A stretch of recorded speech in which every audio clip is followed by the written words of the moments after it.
Impeachment trial, yes, pag-usapan po natin yung itong nakaraang linggo, yung impeachment trial na ang subject dito is yung kauna-unahan ng impeachment about doon sa threat na ginawa niya live uh, in social media. So, online press conference po yan. So, ang daming ang daming katangahan po. Ang daming katangahan. Unang-una, yung mga DDS ang sabi nila, 32 million nang bumoto diyan. Ito rin yung pagkakamali ng lawyer. Ito po sa panonood ko po ng mga debate ng mga lawyers, siyempre brainstorm po yan, tagisan ng talino, no? Nanonood ka ng iba't ibang video, mga usapan ng mga abogado. Eto nga, kasi ang pagkakamali dito, nung sinabi nung lawyer ni Sayad na 32 million ang bumoto dyan. So, inilagay siya diyan sa posisyon na yan. So, wala tayong karapatan na siya daw ay patalsikin. Yun nga ang point. 32 million ang bumoto sa kanya. Siyempre, kalahati dyan kay PBBM.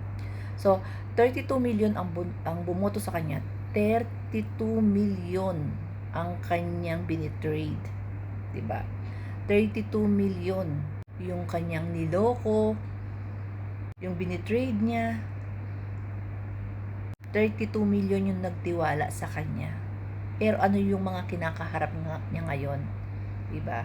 Pagnanakaw, pagbabanta, at kung ano-ano pa na mga kagaguhan, na panloloko, paggamit ng ibang pangalan, ghost employee, ghost beneficiary. Yun nga 32 million ang binitrade niya. So mali po doon yung yung um, yung pag-ungkat ng abogado ni Sayad. And sabi nga ng mga abogado ano ang kinalaman ng 32 million doon sa kinakaharap niya ngayon, kasi hindi porke na bumoto ang 32 million, meron ka ng license to to para magnakaw, 'di ba? May karapatan ka na, may license ka na para magmura, mag-hire ng assassin dahil sa 32 million. So ngayon, ito na naman si Alan Cayetano. Tinanong niya yung pong NBI agent, kauna-unahang naupo as witness.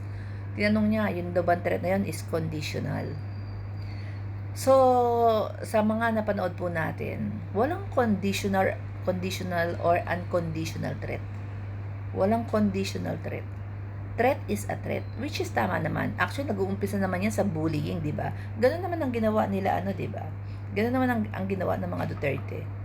Binuli muna nila si PBBM, banga, ganyan, kesyo yung puwet, kay ganyan, marami pumapasok, chu. Binuli nila. Tapos napunta na sa threat ni Sara. Napunta na sa pag-hire ng assassin. Ano ba susunod diyan? 'Di ba? Murder na. After ng threat, murder. Wala nang susunod. Walang conditional or unconditional threat na sinasabi ni Alan Panot Cayetano. Threat is a threat kasi ang kasunod niyan murder na eh. Kagaya ng mga bata sa Tacloban or yung mga nabubuli, 'di ba? May mga nagsaksakan, may mga nabaril, 'di ba? Nag-umpisa yung sa saksakan nag-umpisa yata sa bully. Sa bully. And then threat, murder. Saksak na. Ganon din ito. Ano pinagkaiba? 'Di ba? Doon sa threat. Sa threat hindi ba tayong mga passenger sa eroplano or kung kahit saan pa man, kahit sa ka magpunta na public place, hindi ka pwedeng mag-joke. Hindi ka pwedeng mag-joke ng bomb, na meron kang bomb. 'Di ba?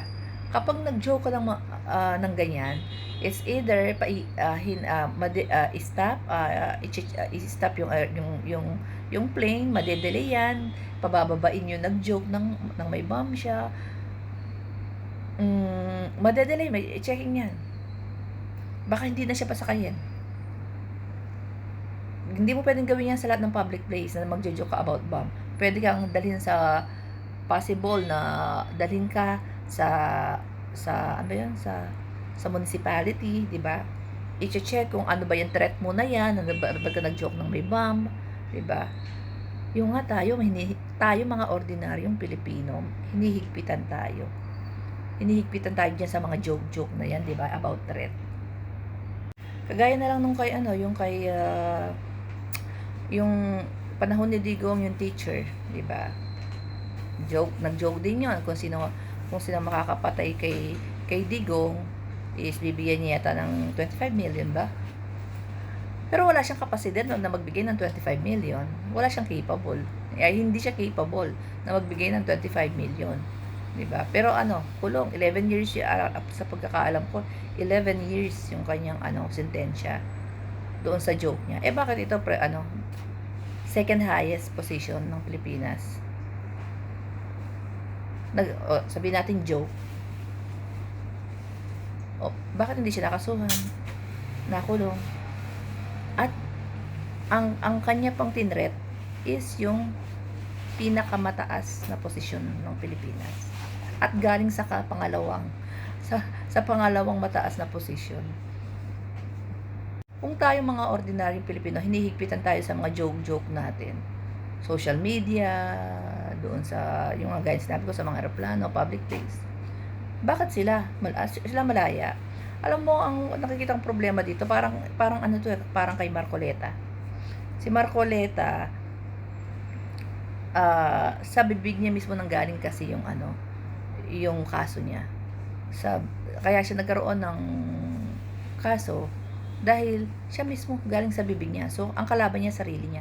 Ganito rin yung kay Inday Sayad. Kalaban niya sarili niya. Siya yung gumawa ng problema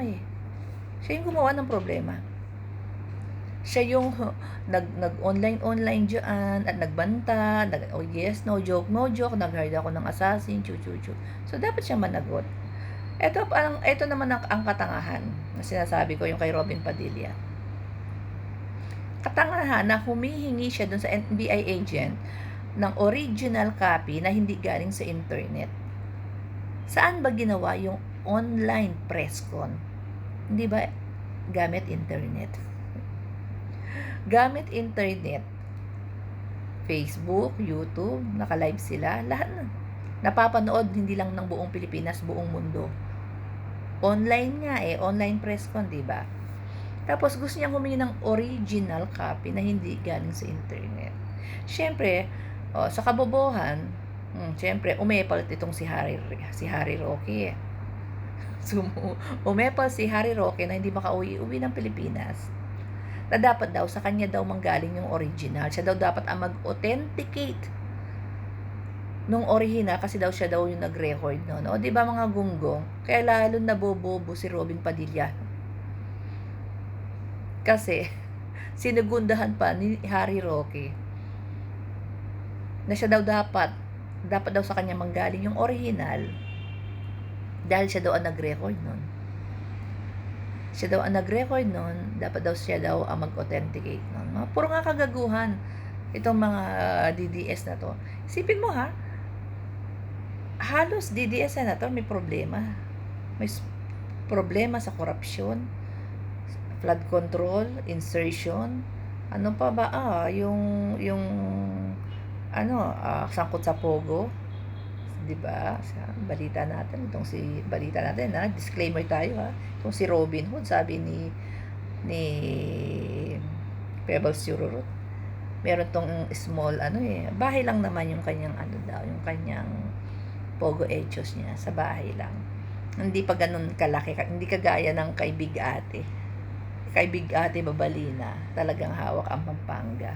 So ayan po, 'di ba? Harapin niya kasi siya naman ang nag-online sila, na press con sila So harapin niya. kalaban niya sarili niya, kalaban niya yung mismong sarili niya sa video. And sabi nga nung NBI agent, yung capability, yung kapasidad na decided na kaya niyang gawin.